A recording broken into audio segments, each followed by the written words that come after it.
আসসালামু আলাইকুম। আমি অ্যাডভোকেট ইমরান, নিয়মিত প্র্যাকটিস করছি ঢাকা জজ কোর্টে। আজকে আলোচনার বিষয় হচ্ছে 17 বছর যদি মেয়ের বয়সও হয় তাহলে সেই ক্ষেত্রে কি আপনার কোর্ট ম্যারেজ করা যায় কিনা অথবা সে বিবাহ বন্ধনে আবদ্ধ হতে পারবে কিনা। প্রিয় দর্শক, আজকের এই আলোচনাটি কেন করছি, আপনারা অনেকেই আমাকে ফোন দিয়ে থাকেন, হোয়াটসঅ্যাপে মেসেজ করে থাকেন এবং তারা জানতে চান যে ছেলের বয়স 20, মেয়ের বয়স 17 অথবা ছেলের বয়স 21, 23, 25 কিন্তু মেয়ের বয়স 16, 17 এরকম সিচুয়েশনে কি আমরা কোর্ট ম্যারেজ করতে পারবো কিনা, এটি কিন্তু অনেকেই আমার কাছে প্রশ্ন করে থাকেন। তাদের জন্য আজকের এই ভিডিওটি তৈরি করা। প্রিয় দর্শক, আজকের এই ভিডিওর মাধ্যমে আপনাদের সম্পূর্ণ ধারণা কিন্তু পেয়ে যাবেন। সেজন্য চ্যানেলটি সাবস্ক্রাইব করে রাখতে পারেন এবং নিত্য নতুন ভিডিও পাওয়ার জন্য বেল আইকনটি অন করে রাখতে পারেন। এছাড়া লাইক, কমেন্ট, শেয়ার করতে পারেন। আপনার মূল্যবান মতামতটি অবশ্যই কমেন্ট করে জানাতে পারেন। আমাকে যদি আপনাদের প্রয়োজন হয় তাহলে অবশ্যই স্ক্রিনে দেওয়া নাম্বারে যোগাযোগ করতে পারেন। প্রিয় দর্শক, 17 বছর বয়সে কি কোর্ট ম্যারেজ করা যায় কিনা তার আগে জানতে হবে যে বিবাহ কোর্ট ম্যারেজ যেভাবে আপনারা করবেন। প্রিয় দর্শক, প্রথমে আসি, যদি ছেলের বয়স 21 হয় এবং মেয়ের বয়স যদি 18 হয় তাহলে কিন্তু যে কোনো ব্যক্তি আপনার সঠিক সিদ্ধান্ত নিতে পারে। যেহেতু আইনত তারা বয়স ঠিক আছে, বয়স অ্যাডাল্ট হয়েছে, সেই ক্ষেত্রে তারা চাইলে নিজেরা নিজেদের সিদ্ধান্ত নিয়ে কিন্তু একে অপরকে কিন্তু বিবাহ করতে পারেন। সেই ক্ষেত্রে বাবা মার কিন্তু আপনার জানানোর প্রয়োজন নেই, অথবা বাবা মা যদি আপনাদের বিবাহটি মেনে নিতে না চান সেই ক্ষেত্রেও কিন্তু আপনারা এই বিবাহটি করতে পারেন। তবে যদি মেয়ের বয়স কোনোভাবে 17 হয়ে যায় এবং ছেলের বয়স যদি ঠিক থাকে সেই ক্ষেত্রে আপনারা বিবাহ কিভাবে করবেন, অনেকেই এই প্রশ্নটি যেহেতু করেন, যার জন্য আজকের ভিডিওটি তৈরি করা।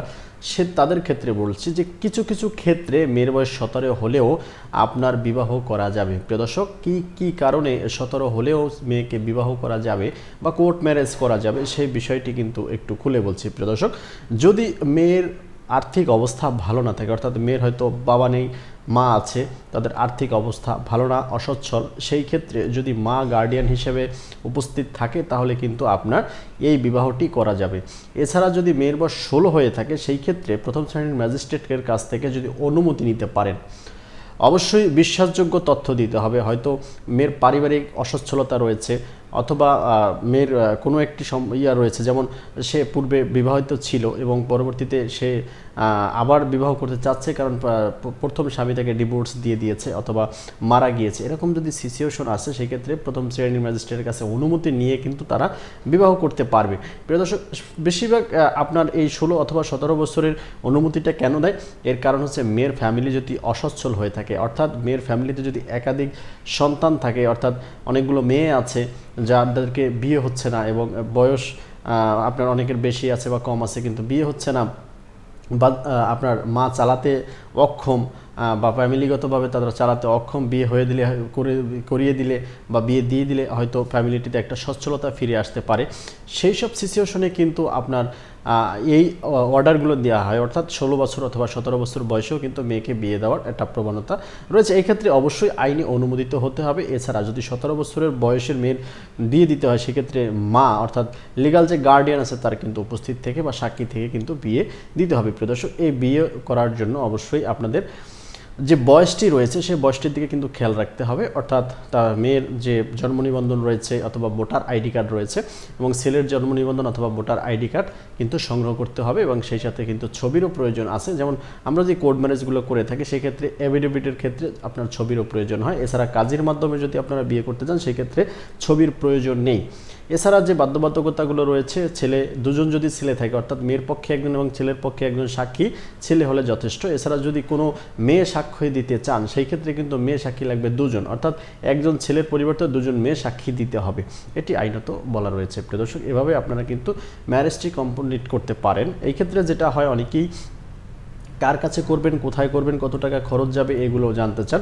প্রিয় দর্শক, আপনি চাইলে আমার মাধ্যমেও করতে পারেন। এছাড়া আপনি চাইলে যে কোনো একজন কাজীর মাধ্যমে করতে পারেন অথবা যে কোনো একজন বিজ্ঞ আইনজীবীর মাধ্যমেও করতে পারেন।